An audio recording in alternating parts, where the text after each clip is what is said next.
Good morning. Good morning. We have Julie. Granddaughter. She just wanted to spend some time with her parents.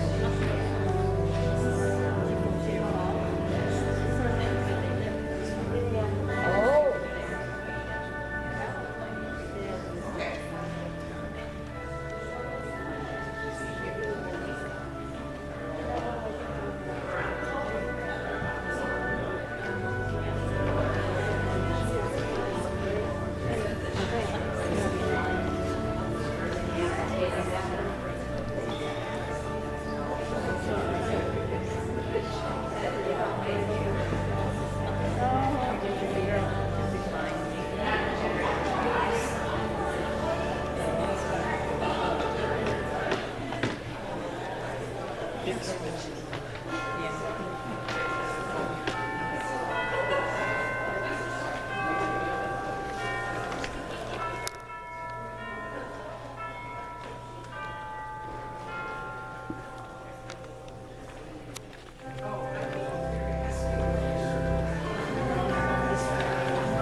Oh, that's next week.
Good morning.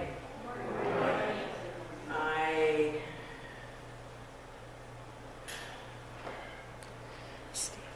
don't know how to, I'm not sure that saying I'm excited that you're all here is a good thing, because I know many of you are here to be a part of this difficult conversation today, but it's a good conversation.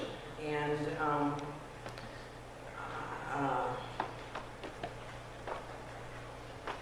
I do want to remind you that next Sunday, we would like, if you are planning to bring any United Way donations, that you bring them out into the narthex or in the connector, or those items that they will be sharing with those in need in Butler and Bremer County. There's a list on the tub out there if you've forgotten it, and I think it's on the back of your paycheck. While we will pray for him in a moment, I do want to let you know that Melvin is struggling. Melvin has been in and out of the hospital a lot this past week. I was over there recently. He's in a lot of back pain. The chemo meds that he was on was wreaking havoc on his insides, so they have stopped that. his pain is quite severe in his back, and he could use our prayers. Also want to let you know that this is the last day to place your order for t-shirts. There's a list in the narthex and down in Fellowship Hall. Steve, let's show those t-shirts. We've had a lot of technical problems this morning, so bear with us. We're blaming it all on the storm. So this is what the t-shirt looks like. The front says the whole world is in God's hands, and the back says no matter who you are or where you are on life's journey, you are welcome here, Faith UCC. We don't have a final cost yet. Is that correct, Kathy? No, it all depends if we get 30 t-shirts. Okay, we need 30 to... For the whole day? Okay. So in the range of between 14 to 16. Okay. They're very cool. Thank you for the team for doing that. All dollars received and pickup will be handled through the office. Barb, surprise! Barb's here today. I haven't told her yet, but we're in charge of that. So.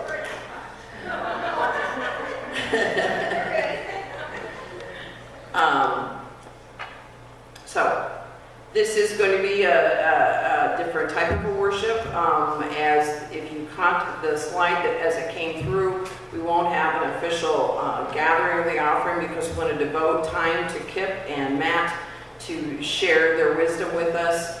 But there are offering plates in the back of the sanctuary, so at any point you can drop your gifts off there. Remember, we also welcome gifts of prayer and promises and hope. If you want to just pause and put yours in, we celebrate that.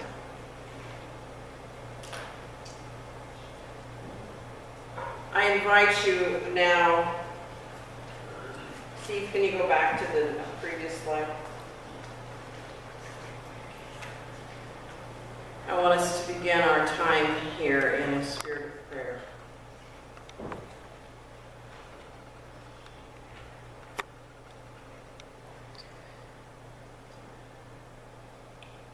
Loving God,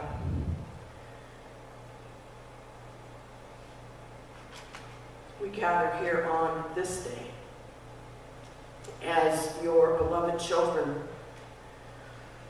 God, we come with so many concerns on our hearts.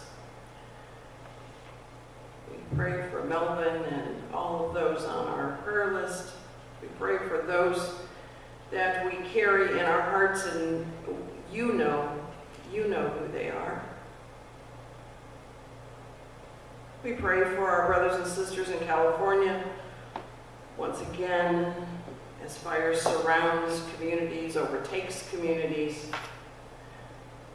Pray for our brothers and sisters in Europe as the heat continues to wreak havoc and cause deaths, and in this country. Continue to pray for our brothers and sisters in Ukraine and all those seeking to help them along the way.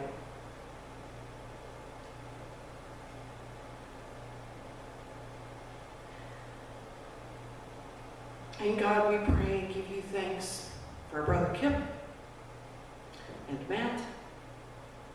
Kip, who will teach us this morning. Teach us things that we shouldn't even have to learn. But the threats continue, God. The sadness continues. Just when we think, oh, it won't happen here. All we have to do is travel a couple miles away. Pray for family and friends of the Schmidt family. Give you thanks for the lives of Tyler and Sarah and Lulu. And it comforts us to know that they are safely in your arms. We pray for Arlo. his wounds might heal, his physical wounds, but those mental wounds.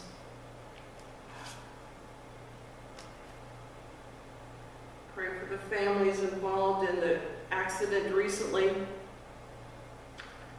where the driver's ed teacher was killed, and pray for those young men that witnessed it all. God, there's just so much sometimes we just want to surrender. But we don't, because we know you're there. So be with us this morning, even through the tough times. Be with all those who call out to you in their needs and their hopes and their dreams and their sorrows.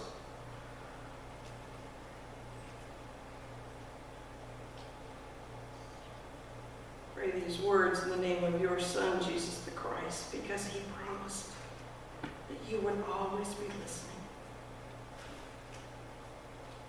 God, we give you thanks for that, and we pray to you just as he taught, because he knew sometimes we wouldn't even know what words to put together, God. So we pray to you this morning those familiar words to which sometimes it feels like that's all we can cling to. Our Father, who art in heaven, hallowed be thy name. Thy kingdom come, thy will be done, on earth as it is in heaven. Give us this day our daily bread, and forgive us our debts, as we forgive our debtors. And lead us not into temptation, but deliver us from evil. For thine is the kingdom, and the power, and the glory forever. Amen.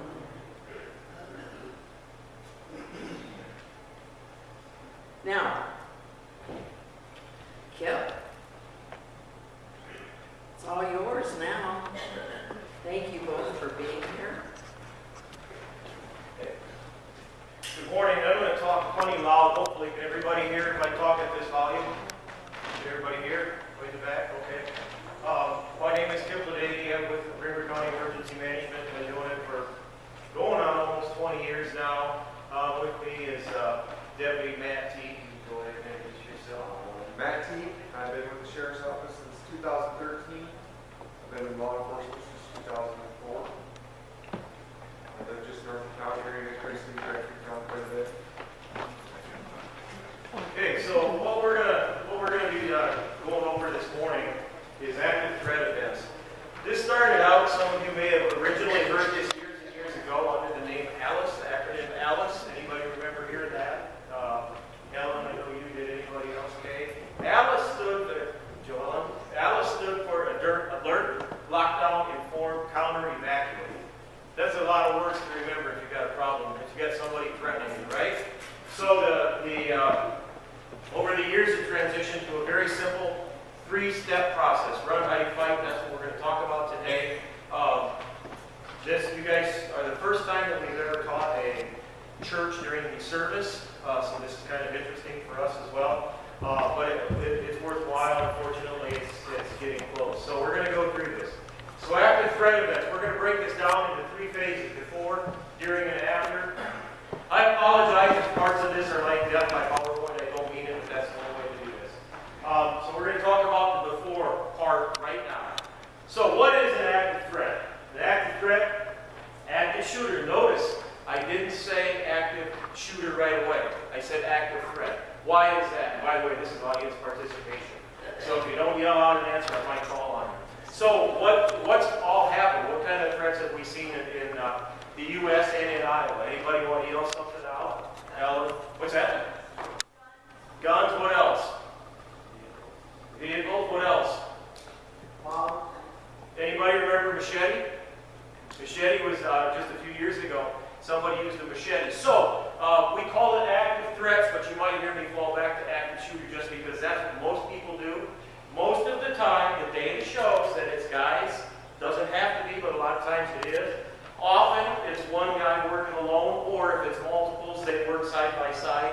And if one gives up or cracks emotionally, then they tend to both give it up. But it's an active threat or an active shooter is an individual aggressively engaged in killing or attempting to kill in a confined or populated area. Is this a confined or populated area right here? Yes. If somebody walked in that back door, can't come into the sanctuary right now, carrying a long gun, is that an active threat? Okay, if somebody comes in that back door right now and they have a permit to carry and it's concealed and they're not doing anything with it, is that an active threat? No. So we have to look at the difference. What's the intent? What are they wanting to do? What's the threat of what they're going to do? Active threat events occur rapidly and without warning. Victims may be specific targets for just those presence. Anyone within weapon range could be a victim. Oftentimes, the things that make the news are the active shooters at schools or at workplaces. Quite often, if you look at the statistics of it, the reason that they occur there is because the relationship between the shooter and the victim and whoever's associated with the victim, often that's because the shooter, the bad person, the person that wants to hurt somebody, that's where they can find them. So let's say that I've been carrying on with, okay, just an example. I've been carrying on with dwelling. Scott, I'm going to put you in the hot seat here, okay? I've been carrying on with dwelling. No, it doesn't work to you. Because I'm not sure where you're working. Hell, you're still at the school. This is going to be a lot easier. Hey, this is like a buffet, isn't it? Okay, so we're gonna say that I've been carrying on with Helen, and the relationship came to an end. I don't know that then, and that just gets under my skin. I can't take it anymore. Where can I find Helen 7:30 in the morning till 4 o'clock in the afternoon? Where can I find her during the school year? At the school. Now, do the people at the school know who I am? Yeah. Would it be easy for me to get into the school? Absolutely. So once I get into the school, I may go in and look at just as neutral as I am right now, but once I get into that school, what have I now got? Open ticket, right? So is it a school shooting necessarily? Is the intent of the bad person to shoot up the school? Or is the intent, because that's where they could find the victim? So Helen's here, Brian's there, you're there, you guys are all around, and I assume that you're all connected. Not only that, the bad persons often want their 15 minutes of fame, even though they're not around to be part of that recognition. But that's why sometimes the statistics are a little bit skewed when we talk about school shootings or even workplace shootings. It's often a relationship that failed, but that's where the bad person can find the victim. Most of them end in less than 15 minutes. The arrival of law enforcement may have little impact, and the threat often commits suicide or wants to do suicide by cop. That's the intent. Marlene, what's suicide by cop? You know? You don't know? Anybody know what suicide by cop is?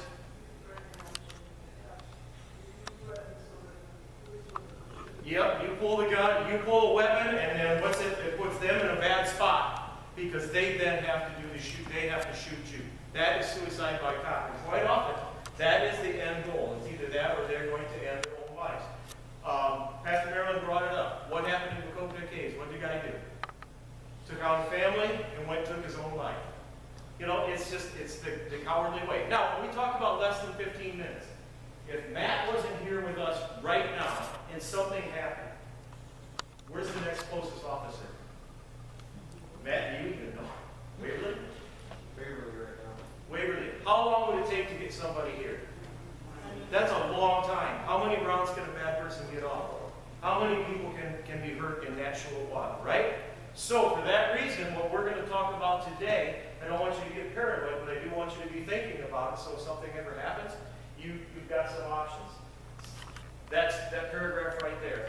It's unlikely that it's going to happen, but it's unlikely that it's going to happen at the Coconut Caves. It's unlikely that it was going to happen at Uvalde. You know, everybody says it's never going to happen here. Could it happen here? It could happen anywhere. Is it likely? No, but we still need to be thinking. Just like we don't expect a fire when it happens. So as we prepare active threat events, do not assume it will not happen to you. Be aware of your surroundings and how do you get out. Where are the exits at? Let's see. Larry, we're talking about know your exact address. If you're calling 911 to report an active shooter here, I'll be dispatching. You call it in, all right? So 911, what's the location of your emergency? Faith United Church, but he doesn't know the address. Okay, Matt's already said that if he wasn't around, if he's tied up in something else and we've got to get people here, where's the address at? So hopefully the CAD system will ping, but at least say you said Main Street. But he said Faith United Church of Christ in Tripoli. Okay, where? Where could it be? It could be in the Faith Ed building, it could be up in the balcony, it could be downstairs, it could be right here. We need to be specific. We're in the sanctuary of Faith Church, whatever the address is, it's got to be 400 block Main Street. Yeah, so be as specific as you can. Have an escape plan, know your exits. You guys, when I look at it, and I looked at it when I was a kid, used to be around here. I know where the exits are to get out of here. Do you think about that? And do you think about it in other places? Because what we're talking today is not just for church, it's for anyone. So let's talk about the people that do these kinds of things. Be watching. And I have to give a little disclaimer here. Because you'll see that severe mood swings bullet point. You need to have multiples of these. Just because somebody has severe mood swings doesn't mean they're going to go off and start hurting people, okay? So we've got increased substance abuse, unexplained absenteeism, depression or withdrawal, severe mood swings, threatening comments. If you hear something, be paying attention. Paranoid behavior, empathy with violent individuals. Has anybody been keying in on what's happening, or do they have a certain support of those acts? That's something of concern. Most attackers engage in some troubling behaviors prior to the incident. They often research it, have to come up with a weapon, how they're going to do it. Oftentimes, they call it bumping. They'll go to a school and just watch. When's the security? When's it lax? When is it? Can I get in from 7:45 to 8:15 as the front door opens so students can just walk right in? Those are the kinds of things that they're watching. And have they made suicidal threats or attempts? Some of the other things, difficulty coping with significant losses. That could be anything from a job loss, financial, divorce, history of being bullied, threatened, harassed, or attacked by others. Does bullying still happen even though we say that it's not supposed to? Is bullying still happening? Yes. Okay, those people who are bullied, most of them do nothing, but sometimes it plants the seed. Inappropriate interest in accounts of mass violence, violent themes in movies, books, video games, or their own writings. I don't watch much TV. I hardly ever watch TV anymore, just because of what's out there. And I don't understand the violence in the movies. Why do we sow the seeds of violence, and then we expect people to be peaceful and loving? It just, we're making a confusing thing. So if you see something, say something. Matt, tell me, would we rather have 100 false alarms and catch something than to miss it because people are afraid to call it in? Absolutely. We don't, if you see something, say something, it will get checked out. We don't care if it's a false alarm. We'd rather have a false alarm and catch it than to have you afraid to say something. So, this is the during. Before we were talking about the before an event might happen. Now we're going to get into the meat and potatoes of this. If it happens, you have options. 3 options. Keep them in mind. Run, hide, fight. Run. Your life probably depends on it. Hide until you can run. Fight if you have to. Let's break these down. Run. We want you to call 911 as soon as you can. Now, the expectation is that you're going to get out. Get out. Save yourself. Be running and get out. But as soon as you get out, make that call to 911. We have done exercise after exercise after exercise at schools, at businesses, at hospitals. The people will run or get out, but they forget to call 911. So in Waverly, anybody here work in Waverly? Okay, in Waverly, the Waverly PD will probably say that they have an average response time of 2.5 to 3 minutes. That's pretty good, isn't it? Okay, in 2.5 to 3 minutes, how many rounds can a bad guy get off? A lot, right? But when does that 2.5 to 3 minutes start? It starts when that call to 911 is made. So how long does it take before people even remember, I gotta call 911. I gotta let them know where I'm at. And if you have run, let's say that it happened here, we ran and we kept running and most of us made it down to the Welcome Center. Let's say we at least got that far away and we call 911. We got to make sure we say it's at Faith Church because on the CAD screen it will ping back to the Welcome Center. You got to say faith, church, sanctuary. You have to be specific. Number of shooters and descriptions. Tell the dispatchers what you know for sure. Older guy, whatever color shirt this is, green pants. Say it specific. Don't guess. Don't assume. If you don't know for sure, don't say it. Say only what you know. Bold. Number and type of weapons. Was it a knife? Was it a machete? Was it a handgun? Was it a long gun? Was it an AR style? Was it a bolt action? What kind of weapon were they using? Number and locations of victims. Now you think, well, why do we need to know that? We need to know so we can start preparing for EMS. How many victims was it a small gathering where we had 4? We probably have enough ambulances in the county that we could round up for 4. Is it 40? Is it 400? We need to know how many and where are these victims at. Because we have to start preparing to send EMS in to start doing life-saving measures. And then where are you at and how many do you have with you? This is one of the conversations that we have at the school, especially for like Helen, who's got the little kids. They've got the little kids. If they started out in the morning with 10, where are those 10 if they had to run? Does she have 10 with her? Does she have 9? If she's got 9, where's that 10th kid at? Is that kid in the bathroom? Was that kid at a band lesson? Where is that child? Or was that child a victim inside the classroom? We have to know where that's at, because we have to start thinking about accountability. So use your escape plan, getting out at first indication of danger, call 911, leave your belongings behind. Now, if we'd had a lot of time, I'd have shown you a video where, an actual video of the school board meeting, where the shooter came in and said, he says, I'm going to die today. And he puts a big V with a circle of vengeance thing on the wall. And he tells people leave other than the school board members. And the people, it was mostly women, they just walked up very slow and they made sure they gathered their purse and their bag and all that stuff. Tell me, what do you have with you now? What non-human thing do you have with you now that's worth delaying your escape? Anything? Nothing. Get out. Take others with you if possible. Grab them if you can. Sometimes people won't go. If you stay, what do you face?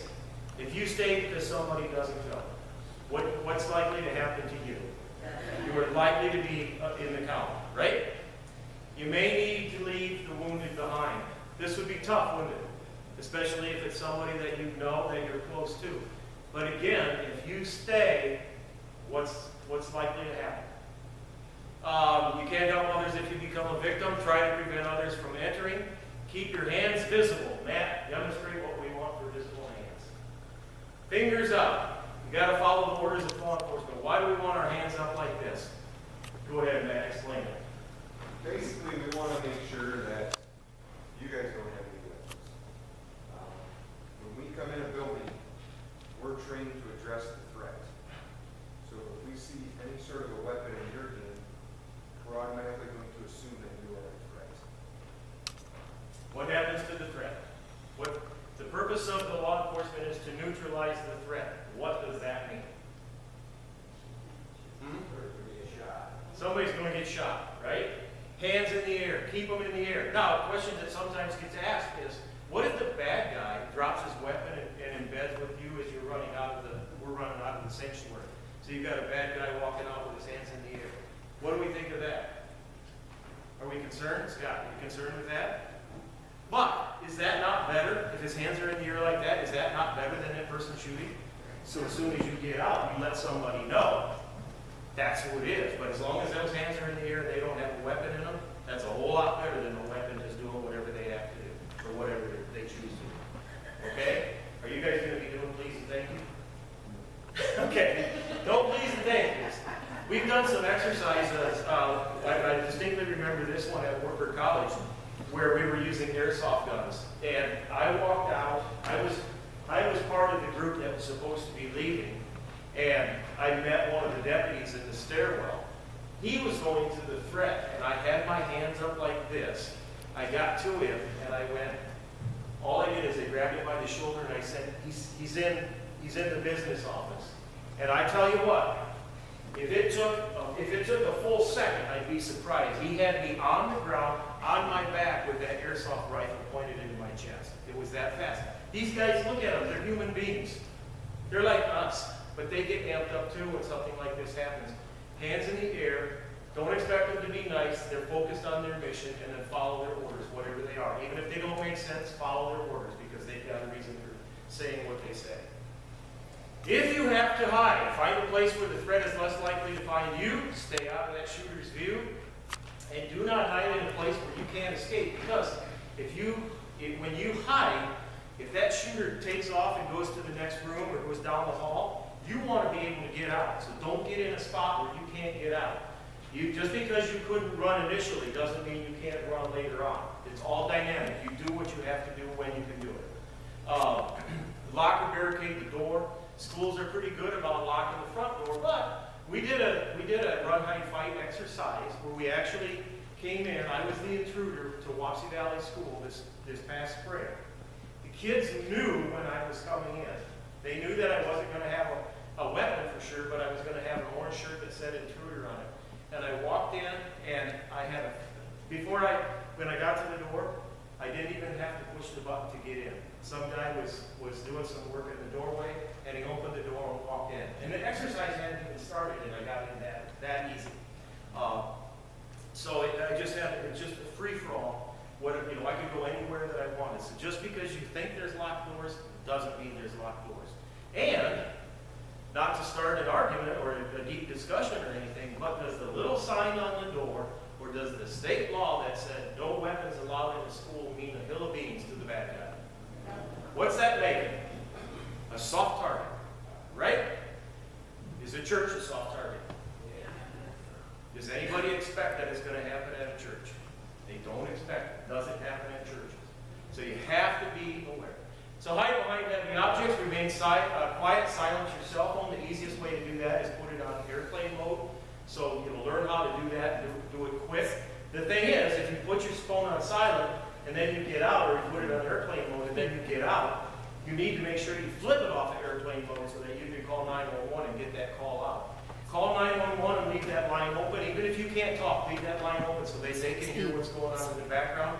If you can't call, text Bremer County 911 and let them know what you can. Do it when it's safe, but do it as soon as you can. So now let's talk about fight. Fight is a last resort to save your life because it's probably going to be the only thing that saves your life. Act aggressively, attack in a group if possible, improvise weapons and throw things. So right now where we're at, do we have any weapons around us? Oh yeah. Look in the, oh yeah, down Scott. What about in front? Scott, hold them up. I throw a hymnal first. Don't throw Bibles until you run out of hymnals, okay? But do we have things? And are we making these weapons to kill the bad person? Not necessarily. We're making them to distract because as Scott, Leland, and Larry, as you guys are throwing stuff at the bad guy, if you were throwing stuff at me, I can't aim. I can't focus to get a good lethal shot off. What should the rest of you be doing? Get out that way. Go wherever you can. Steve told me when we prepared for this that he was going to jump over the top of the wall. We don't want Steve doing that, do we? Okay, but that's fine. That's what this weapon business is all about. You don't have to throw to get a killing shot. You have to throw to distract so that people can get out. Commit to your actions. Fight like your life depends on it because it probably does. If you are that close, it probably does. So let's practice something called swarm. Okay, I need to pick who does that. Kathy, and I don't know. Will you come up here? Are you willing? Tracy, do you guys have good knees? Does she have good knees?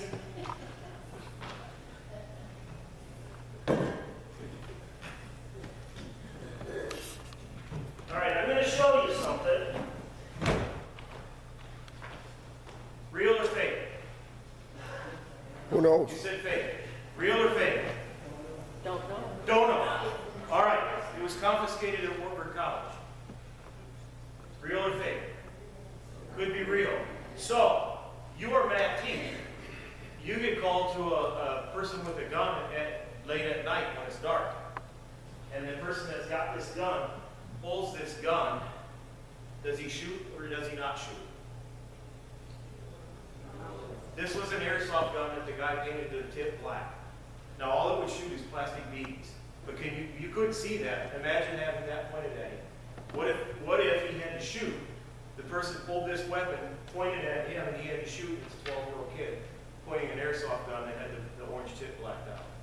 That's what we're dealing with, folks. That's what we're dealing with, folks. So now we're going to talk about, we're going to do swarm. You both have good knees, right?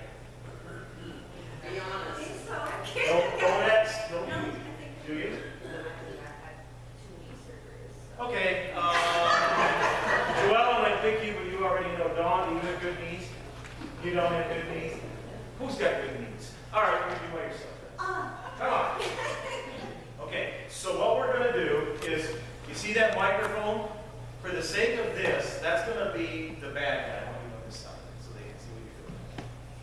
That's going to be the victim. I am the bad guy. Okay, so if you have to fight, if you feel like you can't get out at all, so I've got this gun pulled on it. I want you to come up here. I want you to put one arm under, one over, and I want you to drop your knees whenever you want. Okay, freeze right there. Okay, now let's see. You just stay there. Let's say this was an actual event. She just took me down. The gun is there. Now you and Scott and all you guys are coming in here and you're kicking the devil out of me, right? Maybe to the point where I can't ever move again. Okay, Kathy, what are you going to do with that gun? Show me. Show me what you're going to do. Freeze. Okay, freeze right there. Okay, Matt. Matt just walked into the back of the church. Oh, yeah. Matt, let's talk this out. Everybody's allowed a mistake in the day. Okay, what's going to happen? You now become the active shooter. I understand. What's about to happen to you? Yeah, I go down. You're going to go down. Okay, so put the gun down. What's plan B? What are you going to do? Raise my hands. Okay. Okay, very good. What else would you do, though? Run. Get out of the way. You could run. Okay, did somebody, what was that? If you kick it, there's a possibility that it's a cheap 3D printer or Saturday night special. You kick it, it could go off. So we probably don't want to do that. But could we not? Couldn't we just grab a quilt and put that quilt over top of that gun? Could we not? If there's a wastebasket, put that wastebasket over the gun, and then when the deputy gets here, hey, gun is in here, bad guy is underneath Scott and him, and I don't know everybody's name. They just kick the lights out of it. Would that not be safer? So that's the important thing to remember. Thank you. Yep. That's the important. That's the important thing to remember with this weapon. Don't be holding the weapon when the officers come into the building because you just became the bad person. Questions on that? Okay, so what are you going to do if you're at an event, you have a legal permit to carry, and you have been the 22-year-old guy in Indianapolis that took out the bad guy? What do you do then? Thoughts? I'll tell you what I do. We're going to make believe Matt is not a deputy. We're going to make believe Matt's his regular occupation is something else. I'm the guy that just took the bad guy out. You're going to put the gun down, put it underneath something. Officers come in. We're going to say, the gun is in there, and I'm going to look and I'm going to say, that was good shooting. You know, even though I did the shooting. No, I'm not. I want to be honest. But you want to put that gun down and let the law enforcement know so that there's no more acts of violence in it. Got it? Okay. Real quick, that guy that shot the shooter at the mall in Indiana, first thing he did after he killed the shooter is he went straight to a security guard at the mall. He told the mall, the security guard, that he was the shooter. He took the active shooter out, and then they waited for law enforcement. He did, almost like he'd been trained before. Yep. Okay. Fight is aggressive. Fight is the last resort to save your life. We already talked about that one. When law enforcement arrives, they may enter individually or in teams. In the old days, when we first started training this, and Matt was part of that time, they'd wait outside, they'd gather together until they had a group, and there'd be one up front, one on either side, and one from the back, and one like this. What's going to happen now? We're coming in. How about if you're by yourself? We're still coming in. One by one. It could be one by one. It could be that multiples arrive, but they're going in, and your mission is To address the threat. address the threat. So if they come in, if Matt comes in, or an officer comes in and you know their name and you've been hit and you're down and you call out their name, don't expect that they're going to help you. They're not in a position to help you at that time. If they stop and help you, what happens? What continues to happen? The threat continues to be doing whatever they're doing. The officers may not know what the shooter looks like. Be prepared for yelling and pushing people to the ground. Again, keep your hands in clear view. Follow orders of law enforcement. First ones are there to neutralize the threat. EMS will arrive on scene after the threat is confined. Now that doesn't mean the threat is in jail. That means that EMS may come in after the threat is confined. So let's work through this. Let's say that something happened here. The bad guy went downstairs, went over to the Faith Ed building. Law enforcement has the bad guy over there. Maybe he's holed up. Maybe whatever has happened at the Faith Ed building. But we still don't know that this is safe yet. But we know, because whoever called it in said we have a lot of people that have been hit. So EMS, right now, we have 3 people trained in the whole county to be part of it's called a hostile event interdiction team. So that means they would go in with the 3rd or the 4th group of law enforcement, because the first few are going to be in the Faith Ed building dealing with the bad guy. So when we get more officers, then I'm one of the people, there's one in Janesville and there's one in Sumner that are trained. That doesn't mean we couldn't have other EMS providers do it, but not everybody wants to do it. And as volunteers, if they don't want to go in, I have to respect that as the director of Tripoli EMS. Anyway, we're going to go in and we're going to save lives. So I have a kit specifically made up just for that. So if I come in and you've twisted your ankle and it hurts and you're crying, you know, it scared you, am I worried about your ankle? Not worried about your ankle. Tamara, you got a little bitty bleed coming, but not bad. Am I worried about it? No. Larry, you took a big round. You're my concern. So in that kit, I will tell you what I carry in the kit. The kit has expired AED pads, which are about this big. Why would I carry that? Because if you took a wound to the chest, I can slap that over that sucking chest wound, and I can stop air from going in. Now, I may have to burp it occasionally because you get pressure in it, but I can do that. I also carry little bitty cardiac monitor patches. Anybody that's been to the hospital or been to a doctor's office and had them little ones, those are for small caliber wounds. And I had an awkward conversation one time with my wife. I said, "Dear, I need some tampons." "Why do you need tampons?" "I carry them in my kit." What better to go in, swell up, and take care of some wounds. I also carry tourniquets, and we're going to talk about that. Tourniquets that we can maybe stop bleeding. Expect to be moved to a safe location and detained for ID and debriefing, and on-scene times, it says could be long, they will be long. Can you imagine this being done in 2 hours? No, it's going to be a long time. So let's talk about after. This is where you guys can really shine. Assuming that you survive it, this is where you can really shine. And this stuff that we're talking about now, yep, we're applying it to a bad situation with an active threat, but it could be a car accident. It could be somebody just falls. It's called stop the bleed. Until EMS arrives, you are the first responders. And if EMS arrives, let's say it was in here on a Sunday morning in Tripoli, how many EMS providers do you think would be available initially? Steve, me, maybe a couple more. That's it. And if all of you guys are injured, how long do you think it's going to take until we can get to everybody? So you will have to help. So this is called Stop the Bleed. And normally this is an hours-long program condensed into a few minutes. The first thing is, A, call 911 or tell somebody to call 911. You have to get advanced care there. You've got to get them coming, because as soon as dispatch knows, then they can get the helicopters coming this way, or they can get more ambulances coming, and we can get some people in to help you out. B, we need to find that bleeding injury. There's 3 types of bleeding injuries. There's capillary, that's like road rash. You scuff your knee on the sidewalk and you get the little scabs. Am I worried about that? Not at all. Venous bleeding is a steady flow. It doesn't spurt, it's just a steady flow. Could that be a problem? Absolutely, it could. And then the next thing is the arterial bleed. The arterial bleed is the one that I walk up and Leland, you've been hit. I can see the blood spurting out at a certain rhythm. I know your pulse. I can count your pulse rate. Not a good thing though, because it's going to start going slower and slower and slower because you're bleeding out. That's what we need to take care of with either those patches, both either side patches, the tampon, or if we can't get it, we'll do the pressure dressing. So the way that we would stop the bleed, if it's a forearm and it hit a vein, we're going to do direct pressure first. Now, you guys are probably thinking, what about infection? Do we care? If that's what it takes to keep you alive. And remember, this could be at a car accident scene too. Do we care? No, ideally, we'd like it to be clean, sterile dressing, but do many people have that? No, so you're going to put pressure. Elevate it.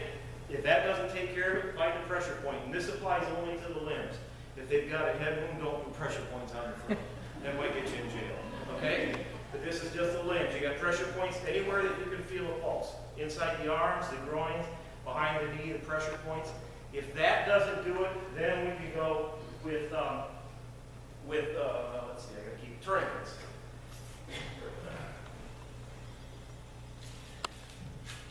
So here's the tourniquet. This one almost takes 2 hands to put on. And what we're going to do is we're going to put this on above the injury, between the injury and the heart. Not on the joint, but we're going to put that on. Pastor Marilyn already volunteered that I can use her left eye. So I want to come up here and do this. Matt didn't know why she said I could use her left eye when he walked in. He said, do I need to know something here? Yeah, we're going to use it for a demonstration. Okay, so if she's got a serious bleed here, we're going to put this on. And I'm going to pull this tight. Now, when you're putting a tourniquet on, if you're doing it correctly, it's going to hurt. And it probably doesn't hurt yet, but you got to tell me when it starts to hurt, or when it tingles. So all I'm doing is I'm going to twist. And don't be tough, because I don't need tough. Okay, so now it's starting a little bit on her. If this was real though, we would have to keep wrenching on it to get that bleeding stopped. Once we see the bleeding stop, we know we don't have to do anything, but we do want to take a pen or a pencil if you've got it and write on the tourniquet, or if you can't write on the tourniquet, write on her tourniquet. Put on at whatever time it is, so that the doctors know. And we're not going to pop that off until the doctors in the hospital pop that off. Okay? You all right? I did this at Heritage Days last week and put it on a guy, and it triggered a cramp response on his leg. And I'm like, oh man, this isn't going well. So, now let's talk about tourniquets. How many tourniquets do you have here in the church? 0. What? Larry just said it, he got belts. So I hate to even bring in a commercial tourniquet. I don't even like showing you these because most places do not have a tourniquet readily available. So what can we use? You said belt, what else?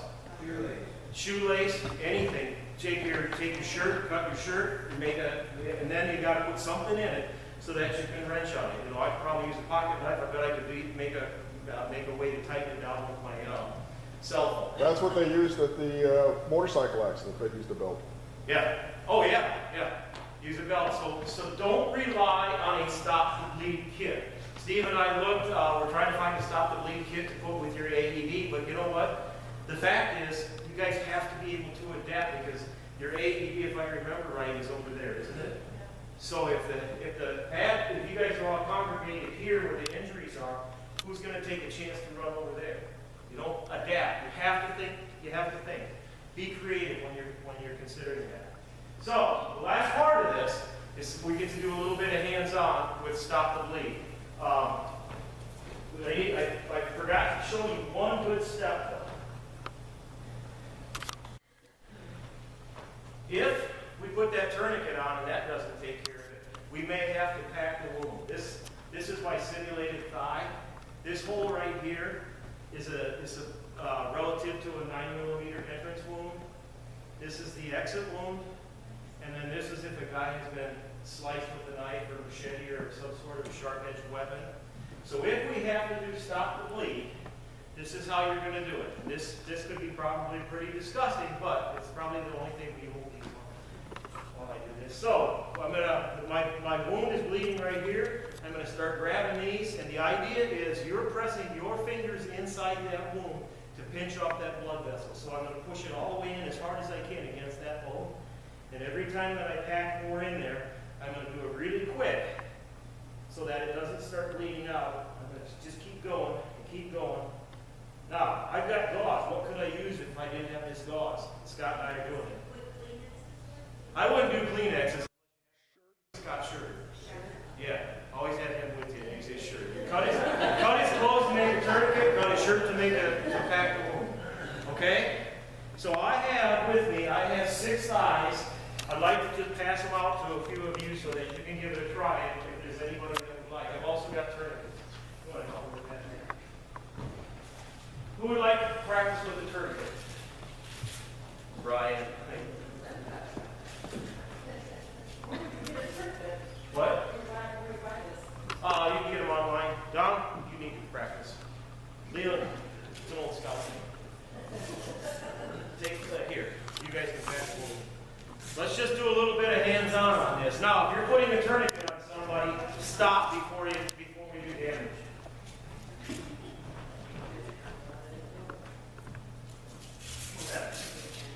Yeah, you can help hand out some bills. You want to pack a balloon? And then just do it with the people around you so that everybody gets a little bit of an idea how to do this. This is the kind of thing that probably going to be the difference between a higher order kind of piece and a lower one. So the way that you do it is you like that. Okay, put it on somebody's plate. Put it on Kathy's leg. Put it on her thigh. You packing already? Well, so I want to ask how much is enough when you're packing when you stop the bleed, and then you have to continue to hold that pressure so that it doesn't start up. It's easy to back.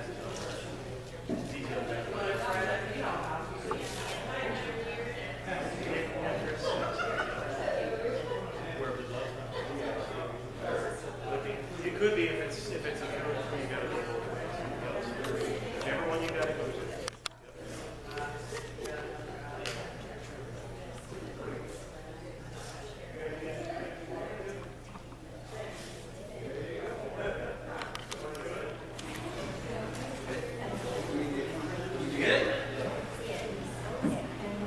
Okay, it looks to me like you guys all pretty much got the hang of it. Any questions? Who's got questions or comments on this? Yes, Mary? Do you ever, like, you ever go about put that on and then you have to loosen it? No, you don't worry about loosening it. You let EMS and the doctors loosen it. Because if you loosen it and start that flow again and they don't have an IV on it, that could be the difference between whatever. So you just put it on and leave it. Okay? Hopefully somebody will be here. Loosen their leg, needs to be safe their life. Yeah. Even if the leg dies. The question is, if you leave it on and don't loosen it, could they lose their leg? Yeah, if it's too long, but if you take it off and they bleed out, you can't get it stopped, then what are they going to lose? Their life. This is the questions like we have when we teach CPR. Are you going to use an AED on a pregnant woman? Well, sure, you have to. You know, yep, there's some risk, but you have to. Marlene? When you took the tourniquet off, is it better to lay down or have it sit up? They're probably going to be laying down anyway. Laying down or sitting up. Yep. Any other questions? For the AED? Yes, you can. Yeah, because if they're in cardiac arrest and they need an AED, put it on. Even though they've got one inside, maybe it's not working. If you don't do anything, what are you going to have? Yeah, so give it a try. Any other, Jay? If you use the valve, how do you keep it tight? Well, that's where you're going to have to figure out a way that you can tighten it in. I would try sticking a knife in there and hooking it and twisting it that way, or maybe my cell phone case. Yep, it might break it, but do something. Adapt. That's you got to think. If you got a pen will work. Find a stick if you can do it. You know, find something that you stiff that you can stick in there and wrench it. Any other questions? Matt, anything you'd like to add? No. Okay, with that, I think. Okay, Tamara's saying, for those who didn't hear it, Larry always told her, don't sit with your back to the door. The problem with that is, if she doesn't sit with her back to the door, if she doesn't do it, and Matt and I and other people who are trained to do this all the time, then where are we supposed to sit? I agree with Larry. I agree with Larry. Yes. Yes, I agree with Larry. I want to be aware of my surroundings. I want to know who's coming in, who's leaving. I don't have to, I'm not paranoid. I just want to know who's coming in, who's doing what. Yeah, I want to know. So yeah, I understand. He told you right. Yeah. Yeah, but they'll be sitting on the balcony waiting to watch Steve jump. Don. Our church doors are always open during worship. Is that good or not good? That is a church council decision, but I'm going to give you an experience that we had. I attend a big church in Cedar Falls.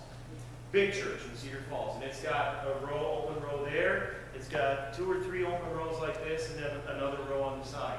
It's contemporary, so instead of having, it's not like this, there's a stage up here. They bring the shades down, they dim the lights, and the only light that's on is the one that's lighting the pastor, like he's on the stage.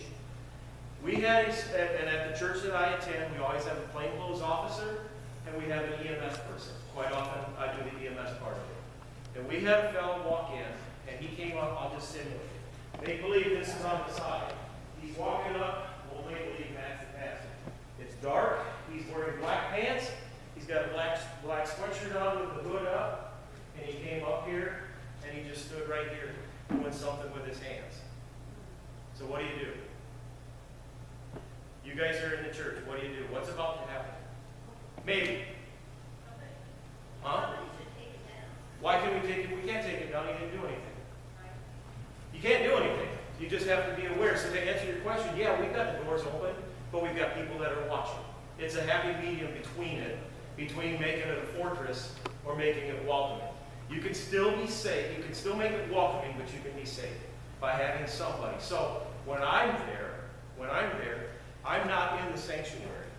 And quite often the officer is milling back and forth. We're just moving back and forth, watching the doors, watching what's going on in here. Because somebody could have come in here and, went off level. We don't know. But, you just have people that are dedicated to watching what's going on. That way you can still make the church welcome. Because you don't want it to make a prison. What did we do?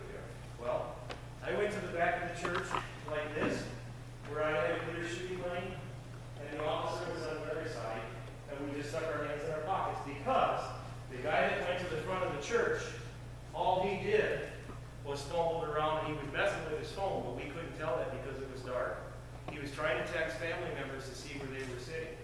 We couldn't do anything, Larry. That's the deal. You can't do anything. Just because you can get a permit to carry and you can carry a weapon doesn't mean you pull it every time that something looks suspicious. You have to have a reason to pull it. Right, if somebody did take him down for the second call, Right. be safe. Nobody did. But he hadn't done anything wrong. And if they had done it, they'd probably be in prison for life because he had done nothing wrong. Had he done something very stupid? Absolutely. Very stupid. But was it wrong or illegal? Not what he had done. He just stood there. Yeah. Did the congregation break it up and walk out and call 911? We had some asking questions because they saw us get moved into position, but nobody got up and walked. Nobody hid or got down. I even said to my wife, I said, because she saw me go, I got into the automatic mode. And I said, what were you going to do? And she said, I was going to duck down. And I don't know how many times my wife has seen this presentation, that ducking down, when somebody's in here doing whatever they want to do, it's probably not a good idea. But that was her natural response. You have to consciously think, hey, this could not end well if I just duck down. But no, other than being the officer. Now there were people watching, like Larry, that were thinking, well, are you on alert? But only me and the officer went to the back and got ready to get to. Any other questions or comments, concerns? Cheers. Thank you. It should work. Track motion work. They won't give that out unless we fall back. Let's thank Kip and Matt for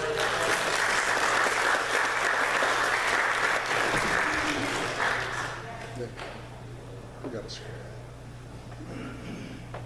So I'll just talk really loud too.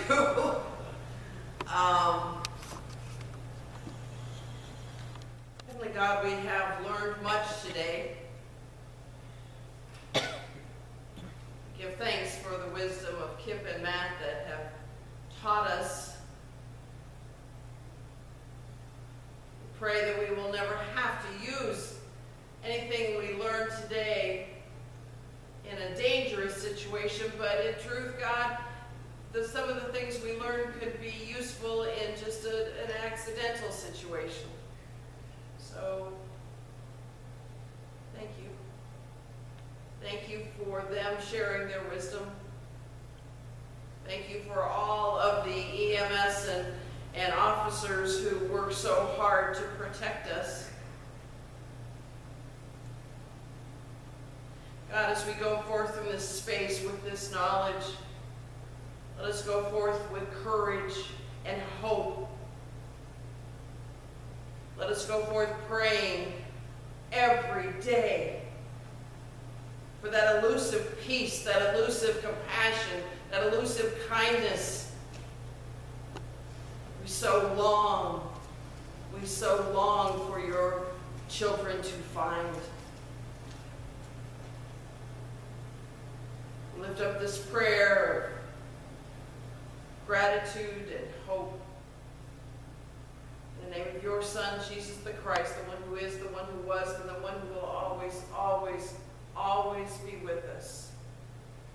And the one who said, I come to bring you peace. Hear us now, God, as we sing for peace.